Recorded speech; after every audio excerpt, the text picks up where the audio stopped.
Hey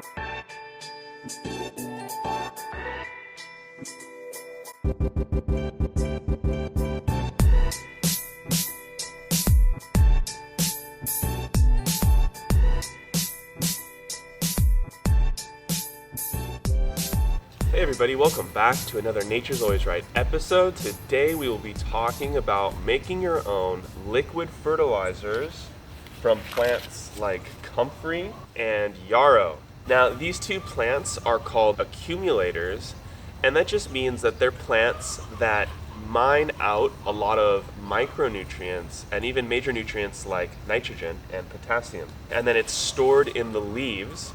And these two plants are classic chop and drops. And that's a permaculture technique where you just cut the leaves and then drop them and let them lay there. And then you're creating like a little natural mulch that breaks down over time and adds nutrients. So that's one great thing you can do with them. So they're called compost activators as well. And they will actually help to heat up the compost more than other plants. And I believe that's probably because they have higher nitrogen content than other plants. And whenever I add this to my compost, it always ends up being a lot nicer and gets the higher heat. But what we'll be doing with the comfrey and yarrow today, because we're going to be taking out this entire bed and then solarizing it with a black polyethylene tarp. And that's going to kill out all of this Bermuda grass. So that's my plan today. But before that, we're going to collect all this comfrey. We're making our compost pile today, and we're going to make a concentrated nutrient fertilizer tea with this as well.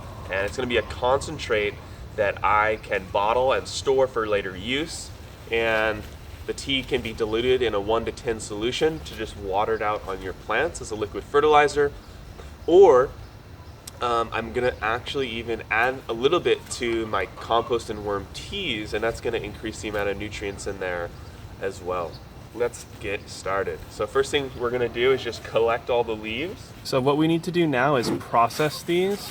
If you just take the raw plant and just chuck it in the water, yeah, some of it will dissolve, but not as much as if you're breaking this all apart.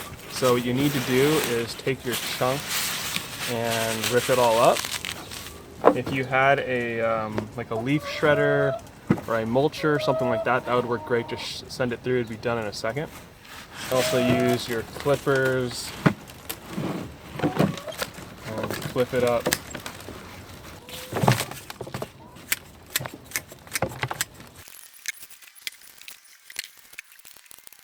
So the amount that you just saw me put in would be plenty to make a batch of tea that's about, 10 gallons. But what I'm gonna do today is actually make a more concentrated amount. So I'm gonna add everything in that bin as well, so that I can make a super concentrated dose, and that way I'll just store that, and I'll add small amounts to my worm teas or my water in teas that I make, and then when I aerate that, it'll provide a lot more food for the microbes, and it will also add a lot more nutrients for when I spray it out foliarly or when I water it into the ground. So normally I'd say, something like that, but if you want to make a concentrated version, you just do a lot more. The way that you can tell how concentrated it is that at the end, when you're pouring your final mix into your bucket, if it's a dark black color, then it's very concentrated. If it's just a very light grayish, blackish color, then it's more mild. And then you're also, before you even use your tea, you're going to test it out on plants first, and you're going to dilute it to a 1 to 10 ratio, 1 part fermented tea to 10 parts water. So it's done in a very safe way that you're not going to damage your plants, and you always want to test out your batches to make sure that it is safe before applying it to a large amount of plants. This is high nitrogen, so there's a possibility of burning your plants if you don't dilute it enough, and I'll add a formula to the description so that you guys have a better idea of what to do. Ultimately though, if you dilute it enough, it'll work out great. Definitely not rocket science, so don't overthink it or anything like that. You can use a small amount or a large amount, and the color will dictate how concentrated it is. Okay guys, the rest is going to the chickens, and then here's my gigantic pile of it. Okay guys, the final step is just to add water.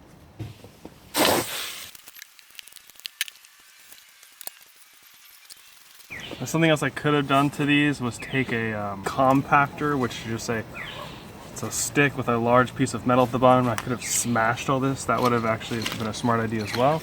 You just want to break apart the plant material as much as you can. That's going to give you the best tea possible because the most leaves will break down. And that's it. So now what I'll do is just make sure this is nice and mixed up. What I'll do is every few days I'll just come and turn this and just kind of mix it up, push it around. If I come and mix it up every 3 days, it'll help it to break down a little bit quicker. I could just let this sit for 3 weeks and come back.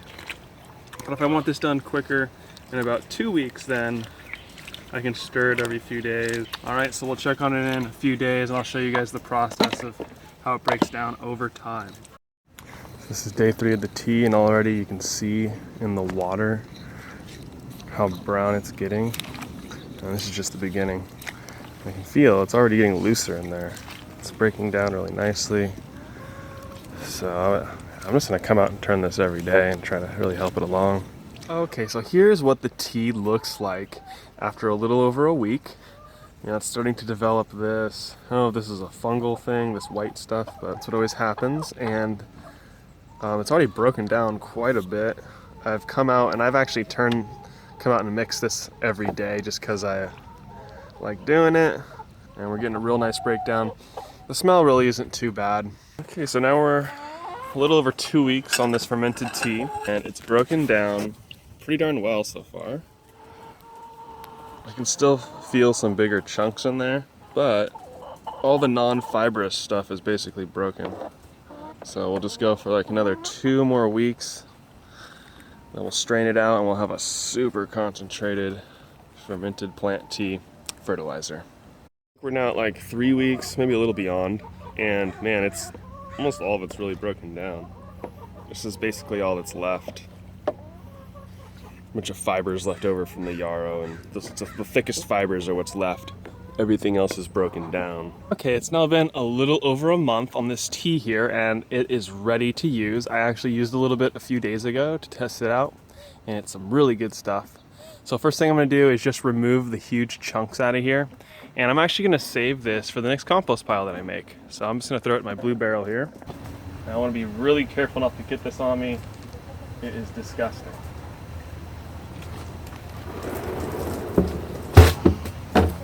Whew.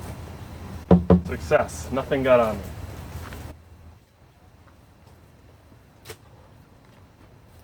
Now what we got here is some really dark, nice liquid. All the big chunks are out of there. This stuff should be able to drain right through my valve. And if not, I can use one of those paint strainers that I showed in my how to build this video. And it's the ones I also use for my worm and compost tea. So if I wanted to pull out a big batch of this, what I would do is just put my 5-gallon paint strainer on a 5-gallon bucket. Okay, let's see, I didn't want to get any of those big chunks to get stuck. Put that on my bucket and I can drain this out, and then this strainer is going to catch anything that's coming through.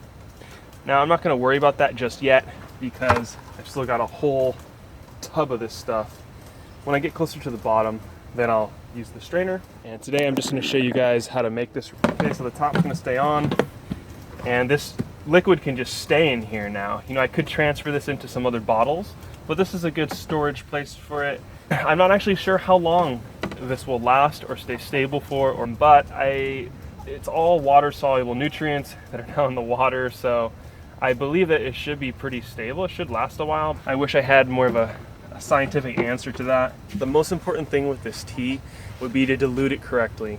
You want to dilute this at least to a 1:10 ratio, so 1 parts of this tea to 10 parts water. This is just going to prevent any nutrient burn to your plants. This is pretty concentrated, and especially depending on how you made it. I made this a very concentrated batch. You might remember I filled this all the way to the top with comfrey and yarrow, and so I was trying to make a very concentrated amount, and I just watered it in the other day. I diluted it in this to 1:10, and there was 0 damage to any of the plants. So as long as you're diluting 1:10, even in a heavily concentrated batch, you will not harm your plants. The plants really liked it. They greened up afterwards. So now I've got my valve on here, right? So all I have to do is drain a little bit.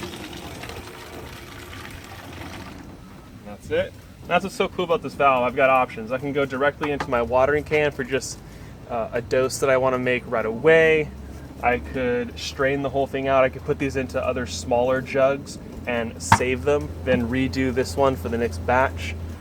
I don't have enough material constantly going to make constant batches of this stuff, but some of you might. So that is another option for you. So now I've got my 1/10 in there, barely anything. And then I'm just gonna put some water in. Okay, now this is ready for use. I can just water it out onto the plants. Now, some other things I could do with this tea, I could take this dilution and then I could actually water it into my compost. That'd be a nice way of adding some more nutrients to your compost, adding in some more food for the beneficial microbes and fungi that they could eat. I could add a small, maybe just a capful of this to my other teas, and it would add more food for the organisms to eat. So that's something I'm going to be experimenting with as well, always trying to make my aerated teas as good as possible. So as long as you've diluted it well, there's no issue with watering this on top of leaves. It will not damage the plant. And I watered this heavily with this tea a few days ago, and as you can see, they're looking extremely healthy. This is just a bunch of herbs, oregano, thyme, rosemary, and a couple passion fruit vines in here as well. All right, guys, that's how you make and use some plant tea. It's a very easy but potent fertilizer you can make at home. All of these natural fertilizers are really some of the best stuff you can make. You can't really buy something better in a store because these nutrients are made by nature, therefore they're in a form that are highly accessible to the plants or the microbes to be able to be broken down and then absorbed by the plant. I've found these nutrients to be extremely useful on my small farm and garden, and I think that you will as well.